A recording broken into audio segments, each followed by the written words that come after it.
तो सबसे पहले मैं लखनऊ का रुख कर लेती हूं क्योंकि यहां पर बटोगे तो कटोगे।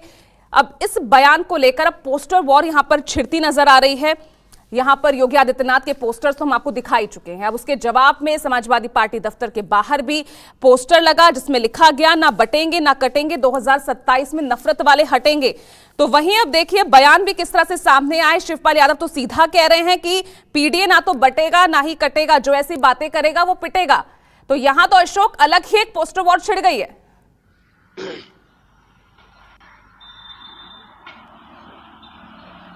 देखिए, निश्चित तौर पर दरअसल उत्तर प्रदेश की जिन 9 विधानसभा की सीटों पर उपचुनाव होना है वो दोनों ही दलों के लिए, या यूं कहें कि दोनों ही गठबंधनों के लिए, चाहे वो एनडीए गठबंधन हो या इंडिया गठबंधन, दोनों के लिए चुनौती बनी हुई है। और सबसे अहम बात यह है कि योगी आदित्यनाथ ने इस पूरे उपचुनाव को अपनी प्रतिष्ठा से जोड़कर रखा है। और यही वजह है कि यूपी की कई विधानसभा सीटों पर उत्तर प्रदेश सरकार के वरिष्ठ मंत्रियों को जिम्मेदारी सौंपी गई है। और कल जो बीजेपी की संगठनात्मक बैठक हुई थी उसमें भी यह तय किया गया है कि अभी और मंत्रियों को और पदाधिकारियों को उपचुनाव वाले क्षेत्रों में मैनेजमेंट के लिए भेजा जाएगा और ये कोशिश की जाएगी कि इन सभी 9 सीटों पर बीजेपी जीत हासिल कर सके। अब जो बात आपने कही कि उत्तर प्रदेश में योगी आदित्यनाथ ने जो बयान एक चुनावी जनसभा को संबोधित करते हुए दिया था, जब वो उत्तर प्रदेश की सभी जो 9 विधानसभा की सीटें हैं जहां पर उपचुनाव होना है वो लगातार वहां के दौरे कर रहे थे और जनसभाओं को संबोधित कर रहे थे, तो उस दौरान योगी आदित्यनाथ ने यह बयान दिया था कि अगर बटेंगे तो कटेंगे और एक रहेंगे तो नेक रहेंगे। एक बड़ा राजनीतिक संदेश योगी आदित्यनाथ की तरफ से इस बयान को लेकर दिया जा रहा था और कोशिश की जा रही थी कि जो पीडीए का एजेंडा है, जिस पीडीए के रणनीति के दम पर अखिलेश यादव ने लोकसभा चुनाव में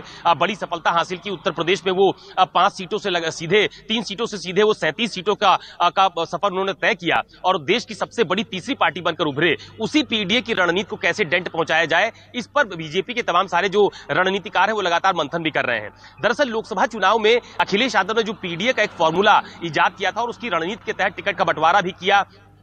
तमाम सारी जो चुनावी जनसभाएं हैं वहां पर लोगों को यह मैसेज देने की कोशिश की कि समाजवादी पार्टी और उसका गठबंधन पीडीए की रणनीति को आगे बढ़ा सकता है। आपको ध्यान होगा कि जब लोकसभा चुनाव चल रहे थे तो संविधान बचाओ, आरक्षण बचाओ का एक बड़ा मुद्दा उत्तर प्रदेश में अचानक से आ गया था, जब बीजेपी के एक बड़े नेता ने अयोध्या में संविधान को लेकर एक बयान दिया था। पूर्व सांसद है लल्लू सिंह, मैं उनकी बात कर रहा हूं। और उसके बाद लगातार समाजवादी पार्टी ने उसको फ्रंट फुट पर उस पूरे मुद्दे को लाया और बीजेपी की घेरबंदी करने की कोशिश की गई। तो एक तरफ बीजेपी की तरफ से बटेंगे तो कटेंगे का एक नारा देकर के एक पोलराइजेशन की कोशिश की जा रही है कि जाति, धर्म और पंथ मजहब के आधार पर लोगों का बंटना ठीक नहीं है, सब लोग एक रहेंगे तभी विकास की गति को आगे बढ़ाया जा सकता है। तो वहीं दूसरी तरफ समाजवादी पार्टी की तरफ से भी लगातार काउंटर किया जा रहा है। अभी आपको ध्यान होगा कि पिछले करीब 48 घंटों के भीतर लखनऊ में जबरदस्त पोस्टर वॉर देखने को मिला है, चाहे वो समाजवादी पार्टी हो या बीजेपी हो। कल समाजवादी पार्टी का जो दफ्तर है उसके बाहर एक पोस्टर लगाया गया था जिसमें साफ तौर पर लिखा गया था कि ना कटेंगे ना बटेंगे और 2027 में नफरत करने वाले हटेंगे, पीडीए जिंदाबाद। तो समाजवादी पार्टी अपनी रणनीति पर अभी भी उसी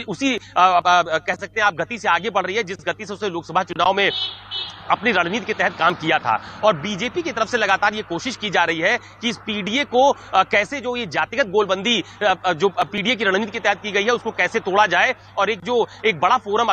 योगी आदित्यनाथ की तरफ से बड़े कैनवास पर जो बात कही गई कि बटेंगे तो कटेंगे, उसके तहत कैसे इसमें सेंधमारी करके उस वोट बैंक को वापस पार्टी के साथ जोड़ा जा सके। क्योंकि 2024 के लोकसभा चुनाव में आप कह सकते हैं इस बात को कि पिछड़े, दलित, अल्पसंख्यक, ऐसे तमाम सारे जो वर्ग थे उनका एक बड़ा हिस्सा बीएसपी से हटकर समाजवादी पार्टी और उसे गठबंधन की तरफ शिफ्ट हुआ था और उसका नुकसान बीजेपी को उत्तर प्रदेश में उठाना भी पड़ा है। तो अब बीजेपी की तरफ से पूरी कोशिश की जा रही है कि फिर से उनको लामबंद किया जाए, एक रहेंगे तो नेक रहेंगे, जो एक नारा योगी आदित्यनाथ की तरफ से दिया गया है। वो पार्टी के तमाम सारे नेता उत्तर प्रदेश में, चाहे वो दोनों उप मुख्यमंत्री हो या प्रदेश सरकार के तमाम सारे मंत्री हो, खुद प्रदेश अध्यक्ष हो, वो लगातार इस बात को कहते हैं कि एक रहेंगे तो नेक रहेंगे। और पीडीए का जो नारा समाजवादी पार्टी और कांग्रेस की तरफ से उत्तर प्रदेश में दिया गया था वो पूरी तरह से निराधार था, भ्रमित करने के लिए दिया गया था। तो ये बात स्पष्ट तौर पर सामने आती है कि यूपी के 9 सीटों पर होने वाला उपचुनाव बीजेपी के साथ साथ समाजवादी पार्टी के लिए भी प्रतिष्ठा का सवाल है, क्योंकि बीजेपी लगातार ये नैरेटिव सेट कर रही है कि पीडीए एक, आप कह सकते हैं कि एक एक्सीडेंटल पॉलिटिक्स थी जो लोगों के बीच में, उसका फायदा समाजवादी पार्टी और कांग्रेस को मिला। और मुझे लगता है कि बीजेपी उसी नैरेटिव को सेट करना चाहती है कि पीडीए असल में कुछ भी नहीं है, बल्कि एक रहेंगे तो नेक रहेंगे नारा पब्लिक के बीच में जाएगा तो उसका फायदा बीजेपी को मिल सकता है। ये दोनों तरफ की रणनीति की बात हो गई। दूसरी बात, चूंकि अब उत्तर प्रदेश में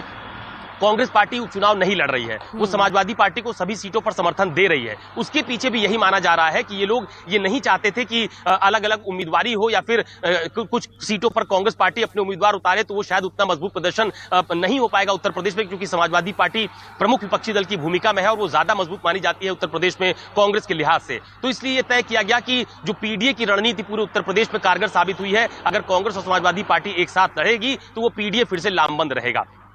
और यही रणनीति आपने देखा कि बीजेपी की तरफ से भी अपनाई गई। इस बार उत्तर प्रदेश की 9 विधानसभा की सीटों पर बीजेपी ने आरएलडी को छोड़कर किसी भी सहयोगी दल को कोई सीट नहीं दी। संजय निषाद दिल्ली में लगातार डेरा डाले रहे, लेकिन बाद में उप मुख्यमंत्री ब्रजेश पाठक के साथ उनको प्रेस कॉन्फ्रेंस में बैठना पड़ा और ये कहना पड़ा कि वो ये चाहते हैं कि एनडीए जीते, सीट नहीं जीत जरूरी है। तो दोनों ही दलों की तरफ से, दोनों ही गठबंधन की तरफ से फिलहाल यही कोशिश की जा रही है कि उनकी रणनीति आगे बढ़े और उपचुनाव में बेहतर प्रदर्शन हो पाए।